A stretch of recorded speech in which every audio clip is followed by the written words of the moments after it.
Okey, jadi hari ini kita akan lihat kesan sosial akibat perkembangan ekonomi di negara kita dan kesan pentadbiran barat terhadap ekonomi dan sosial. Jadi kita akan tengok dalam bab ni macam mana pentadbiran British telah memberi kesan terhadap ekonomi dan sosial pada masyarakat kita. Okey, yang pertama kita lihat dari segi perkembangan bandar. Okey. Okey, jadi di negeri-negeri Melayu, perkembangan sistem pengangkutan menjadi penghubung kepada beberapa buah bandar dan kawasan lain.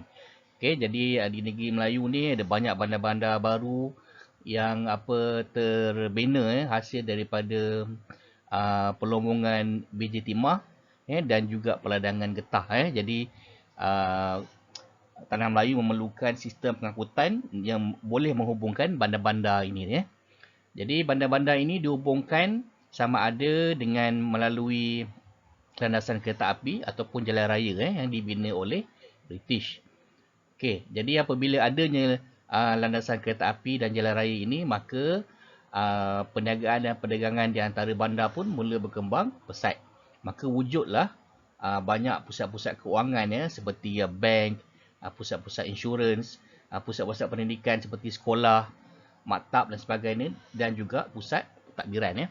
Jadi antara bandar-bandar yang wujud ketika itu adalah Kuala Lumpur, Seremban, Taiping dan juga Ipoh. Okay, kalau kita lihat Sarawak, di Sarawak pula kawasan yang punya kawasan bandar hanya tertumpu pada kawasan yang mempunyai aktiviti ekonomi seperti Kuching, Sibu dan juga Miri. Jadi pada tahun 1841, Bandar Kuching telah pun dijadikan ibu negeri Sarawak oleh James Brooke. Bandar Kuching ini terdiri daripada orang-orang Melayu dan Cina.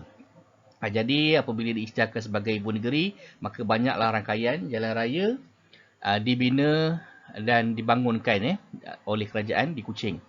Dan pada tahun 1862 pula, Bandar Sibu pula muncul sebab sehingga tahun 1900 ramai orang Cina mula berpindah ke Sibu untuk menjalankan aktiviti perdagangan.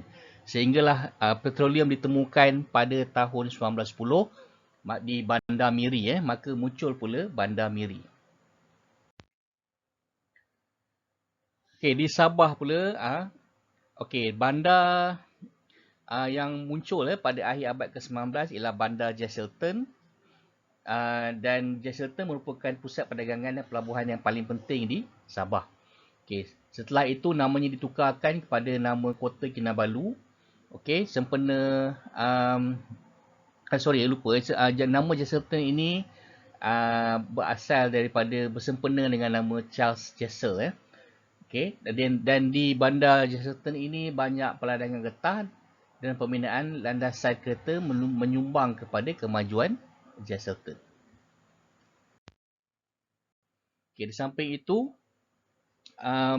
keperluan buruh yang banyak diperlukan oleh British untuk ladang-ladang getah dan juga lombok biji timah telah menyebabkan wujudnya masyarakat berbilang kaum di Tanah Melayu dan juga di Sabah dan Sarawak.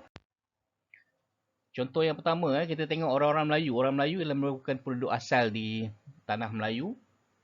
Okey, di negeri-negeri Melayu. Jadi orang-orang Melayu ni banyaknya duduk di kawasan kampung. Okey, jadi daripada segi ekonomi, orang-orang Melayu ni bekerja di sektor pertanian, perikanan. Ada juga yang berniaga, membuat perusahaan dalam bidang harta tanah dan juga perbankan. Selain daripada itu, orang-orang Melayu ni juga kebanyakannya juga mengamalkan ekonomi sara diri dan duduk di kampung. Okey, orang-orang Cina pula, orang-orang Cina ni dibawa masuk oleh British untuk mengusahakan lembu biji timah dan kebanyakan mereka juga terlibat dengan perniagaan dan perdagangan. Jadi orang-orang Cina ni banyak duduk di kawasan yang bandar-bandar lah seperti Ipoh, Taiping dan juga Kuala Lumpur. Jadi mereka ni banyak terlibat dengan pertanian, perniagaan, perusahaan, harta tanah, perbankan dan mereka juga ada menjawat jawatan yang tinggi dalam kerajaan British ketika itu.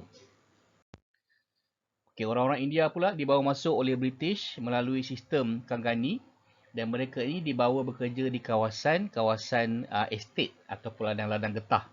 Okey, tapi setelah beberapa lama mereka juga mula duduk di bandar dan mereka juga mengambil bahagian dalam sektor peladangan, pengangkutan, okey, dan juga pelbagai pekerjaan dalam sektor swasta dan juga kerajaan.